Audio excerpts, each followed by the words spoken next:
Good afternoon, I'm Shane from Direct Bird Products, half of the Evans and Pontins team. Today what I want to explain is cutting birds' nails and the vents. Obviously for breeding season we have to cut the nails obviously on males and females of the hens and cocks.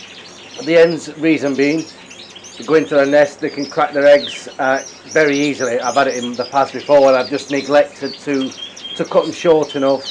And same with the cockbirds, when they're going to tread the ends, obviously they don't want the nails digging in the back. It just makes life a lot simpler. Um, but there is obviously for beginners a must and must not do so far as that the vents and the nails.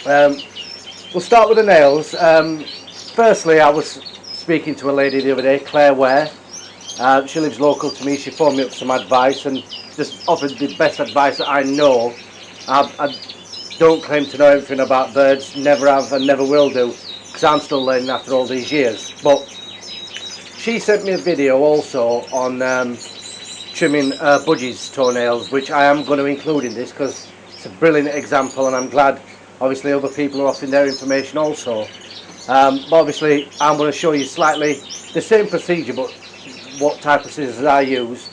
On the other hand, trimming the vents for you, such as your Norwich, Yorkshire Canaries, Gloucester Canaries even, they are bigger feathered birds, so they need the vents trimming up to have a better success rate through mating. But I'll show you that because obviously if you do it wrong, as I'll explain while I'm doing that, then you've messed it up already. But here's a little video from Claire. This obviously showing you how she does her budgies, and check her out. Ernie the Budgie. He's also on YouTube, and lovely little birds from what I've seen. And she doesn't keep them as breeding; she keeps them as pets. So check her out, and just have a quick look at this video. I'm not going to go into much depth of same thing. It's exactly the same, but I'm just going to explain a couple of points.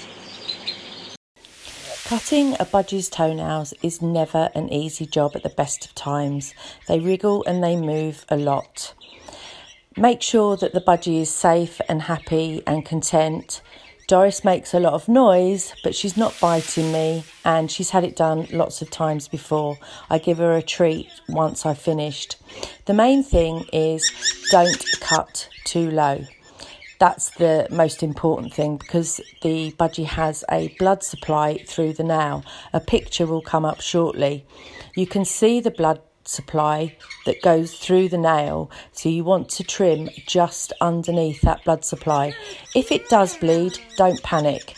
Just put a small compress on it until the bleeding stops. Clean all your equipment with Milton fluid, which is used for babies. Now, just the difference in what I do to what Claire does is I just use normal scissors. I'll explain that shortly. But every time I go to clean the nails, I always keep a pack of baby wipes in the shed, just for cleaning down. But I just literally just wipe over them. Just if a bird has got any infections or anything, and if you did clip it on the rush, on the nail, which is the blood point on the nail. And you could pass infections from one bird to another. So literally just a couple of seconds, cleaning your scissors down. It's not going to obviously pass anything on. And like I said, I use big scissors rather than nail scissors. And I'll show you a point why. Obviously I use a nail scissors trimming the rents. Obviously when I'm cutting a bird's nail, what I don't want, which I've had in the past cutting with the nail scissors, is the nail slipping down the actual blade itself. So I go for big ones. If it does tend to slip, it's still going to come on some of that point there. So I'll just clip a couple of nails just to show you. So this is one of our M5s, a buff green. Doesn't really need a nails cutting, but I'm just going to do it for the purpose. Literally, just the nails down. I hold the bird in my left hand because I cut with the right hand. The bird in between my fingers, as so its edge pointing down, tail between the fingers. Then I can access the nail really easy getting close to the point and just cutting. What you want to do is cut a 45-degree angle, not upwards, downwards, as the picture will show. Cut all 4 nails on both feet. Make sure the feet are nice and clean. If they're not clean while you've got them out, with a baby wipe, just a quick clean down. It's as simple as that. That's ready to go, back in. But like I said, that procedure for breeding season, I think should be done to every single bird, cutting the nails on every single bird, just to increase your chances, obviously, of breeding and getting them eggs, obviously the ones that are laid, to hatch, rather than having nail marks in the eggs. There you go. So as you can probably see from the picture, like I explained, the inside the actual nail itself is a blood vessel, a vein that runs through. You don't want to cut that, because obviously there'll be blood everywhere, all over your cages. And if you just cut below that at the angle I did say, it shows on the picture, you're not going to have any problems whatsoever. If you're cutting upwards on the nail, you're leaving it open for infections, and it's just not the right way to do it. So that's cutting nails, so simple as that. But like I said, you don't need to go and buy some special scissors. Normal scissors will do, and like I said, it'll just stop the nail from running down the blade as you're trying to cut it.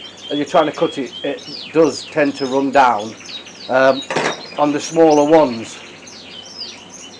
So like I said, they're the ones I use for the vent, which I'll show you now.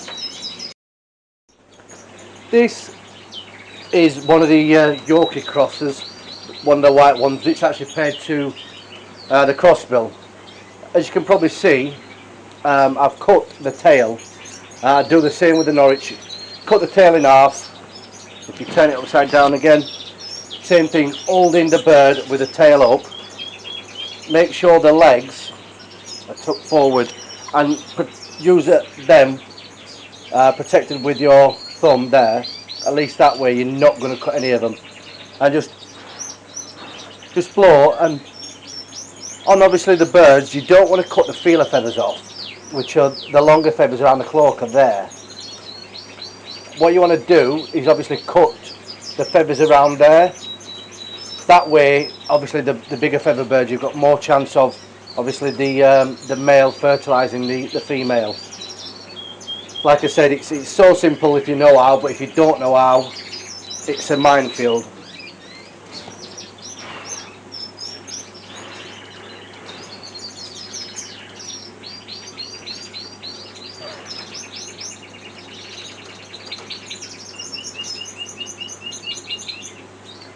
And just by constantly blowing on the actual vent area, you will see the feeler feathers a little easier to access.